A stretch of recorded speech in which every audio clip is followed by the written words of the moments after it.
Mona Hamoud Elor, au cœur donc de cette manifestation des pompiers en colère. Mona Hamoud Elor, il y a des pompiers à vos côtés. J'espère qu'ils vous protègent parce que vous avez pris a priori un nouveau projectile. Vous aviez déjà pris un jet de pétard tout à l'heure. Vous avez encore été touché.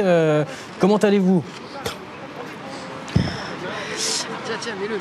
Oui, exactement. Il y a eu plusieurs tirs de gaz lacrymogène et j'ai dû recevoir quelque chose puisque j'étais à quelques centimètres et heureusement que les pompiers m'ont aidé, m'ont secouru, m'ont apporté un liquide pour que j'y vois un peu plus clair.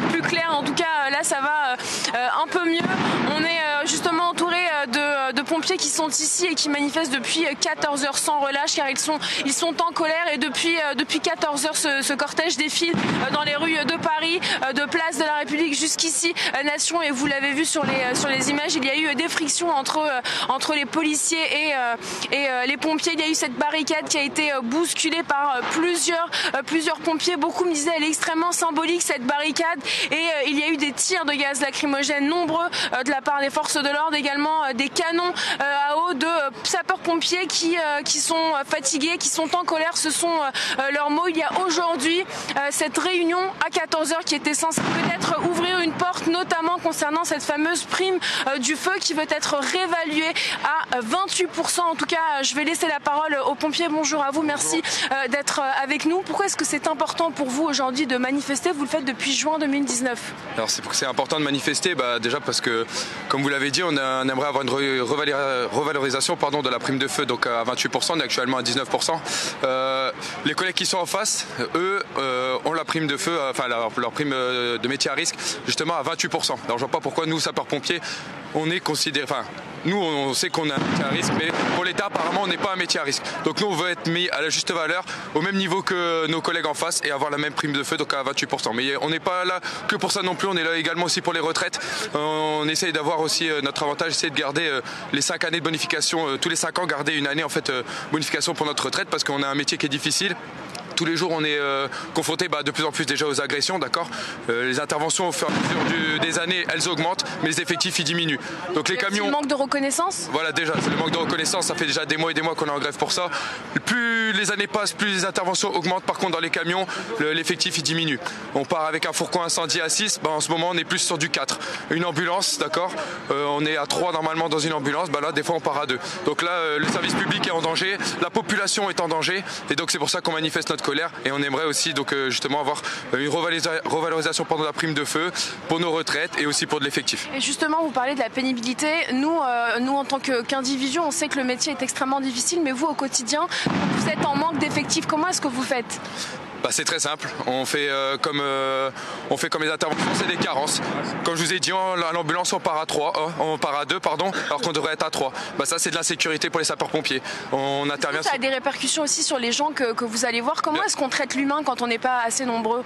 Vous savez, on intervient, on a fait ça. Je pense que là tous les sapeurs-pompiers qui sont là, à la base c'est une passion, d'accord. Sauf que là au fur et à mesure des années, notre avancement de carrière déjà il est réduit, et je pense que il y a un manque de considération de l'État. Vous voyez aujourd'hui la colère, on est en face, on intervient avec nos collègues qui sont en face. Comment on peut voir ça aujourd'hui, qu'on se fait gazer, on soit l'un contre l'autre, alors qu'au final on est dans la même galère, parce que je sais très bien qu'eux en face aussi sont en sous-effectif. C'est tout l'ensemble du service public qui ne va pas en France. Justement là, quand il y a eu ces frictions avec les policiers, alors que beaucoup me disaient c'est assez paradoxal, qu'est-ce que vous avez ressenti ? Qu'est-ce que vous voulez que je vous dise ? C'est un mal-être général. Comment on peut en arriver là, aujourd'hui, en 2020, à voir les sapeurs-pompiers en face des CRS et des gendarmes, à devoir lutter parce que l'État, justement, entre guillemets, ne fait pas son boulot. Si on en est là, c'est pas par rapport à eux en face, ni à nous, ça vient de là-haut, à l'État. À eux de prendre des mesures. C'est des années et des années que ça dure. Et là, vous voyez le ras-le-bol général des sapeurs-pompiers, vous le voyez là. Sauf qu'en face, je sais très bien que le ras-le-bol chez eux, c'est la même chose. Et on est obligé d'en arriver là aujourd'hui, c'est pas normal. Est-ce que vous êtes optimiste finalement pour l'avenir ? vous le voyez très bien, vous sourez, c'est optimiste. Aujourd'hui, vos collègues me font rire. Ouais. Est-ce que vous voyez aujourd'hui des sapeurs-pompiers avec le sourire ? Honnêtement, si vous voyez aujourd'hui des gens qui viennent vous secourir avec le sourire, moi aujourd'hui j'en ai pas vu un.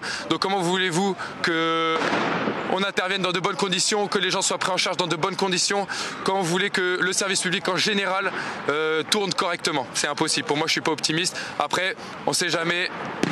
on verra bien. Il y a un manque de moyens. Pardon, qu'est-ce que vous disiez? Mon collègue l'a dit, il y a un manque de moyens. Donc, Ça se répercute sur votre travail finalement? et bien sûr, il l'a dit mon collègue. Je vais pas me répéter, il l'a dit. Il y a un manque de moyens et c'est tout, c'est comme ça. Et bon, comme tout le monde le sait, ça sert à rien de se répéter, ça n'est pas la première fois qu'on vient ici sur Paris. Maintenant, voilà, comme l'a dit mon collègue, c'est l'État.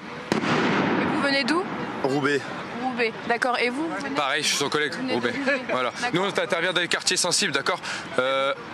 On intervient dans des quartiers, on est obligé de travailler avec la police, d'accord. On a des points de rendez-vous, on est obligé d'attendre. Est-ce que vous pensez qu'à ce stade-là, on doit arriver là, on doit se protéger par rapport à tout ça, à toutes les incivilités, que ce soit des crachats, des injures, du caillassage. À un moment donné, là, les sapeurs-pompiers, ils en ont ras-le-bol, d'accord. On peut être considéré à notre juste milieu, qu'on soit payé en conséquence, que notre valorisation, que notre métier soit considéré comme un métier à risque, que la prime qu'on a nous, la prime de feu, soit au même niveau que les métiers à risque, d'accord, et qu'on intervienne en sécurité pour nous, d'accord, et surtout pour la population.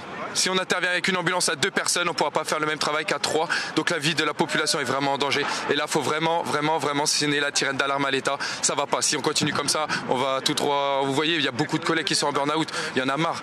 Comment ça se fait que on s'engage étant jeune, on se dit c'est un métier, le camion rouge c'est une passion, et que 10 ans après, le collègue il en a marre, il arrête les sapeurs-pompiers. Franchement, demandez aux anciens il y a 20 ans si un jour il disait je vais quitter les pompiers parce que ça allait jamais de la vie. C'est que là, ça fait 5-6 ans, même plusieurs années, il y en a marre. Franchement, il y en a vraiment marre, quoi. Merci beaucoup en tout cas pour ce témoignage. Merci à vous. Vous l'avez entendu, Grégory, des sapeurs-pompiers qui sont en colère et qui en tout cas ne lâcheront pas le combat et continueront à manifester ici. C'est en tout cas là ce que la plupart des sapeurs-pompiers nous ont expliqué ici. Malgré les frictions qu'il peut y avoir, ils vont continuer à manifester. On va essayer un petit peu d'avancer et de vous montrer ce qui se passe ici derrière nous. Ici en tout cas ça s'est un petit peu vidé. Il y a beaucoup moins de monde. La plupart me disaient qu'ils attendent impatiemment de savoir ce qu'il va en découler de ce rendez-vous aujourd'hui avec le gouvernement.